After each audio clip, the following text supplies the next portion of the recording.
Yang pertama tentu kita menyuapkan selamat kepada Pak Prabowo. Tapi kita juga harus pembelajaran demokrasi harus lebih baik lagi. Itu catatannya harus lebih baik. Karena itulah negara maju tidak maju bila ada persatuan dalam bentuk kebersamaan.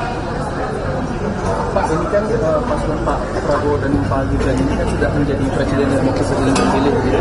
Apakah sebaiknya kedua paslon itu mundur dari jabatan sebagai Menhan dan juga wali kota Solo begitu Pak? Atau bagaimana Pak?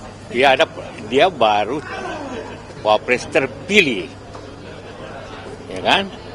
Nanti pada waktunya dulu saya memang mundur waktu zaman saya. Tahap pertama saya mundur dari Menko Kesra waktu itu, dan Menko Polhukam kita mundur sehingga kampanye tidak begitu. Tapi sekarang tentu berubah aturannya.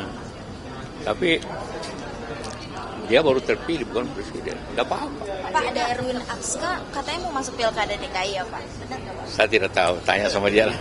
Pak Prabowo kan ini sering terlihat membangun komunikasi politik dengan partai ataupun juga parpol ataupun tokoh. Nah ini apakah terlihat akan dibangun koalisi besar? Ya itu cara yang bagus. Jadi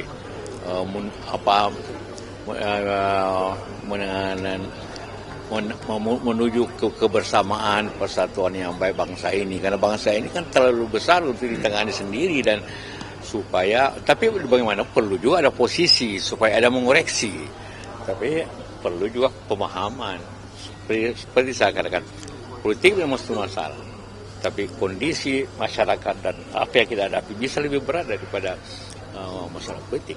Pak, berarti mirip dengan caranya Pak Jokowi 2019 kan Pak?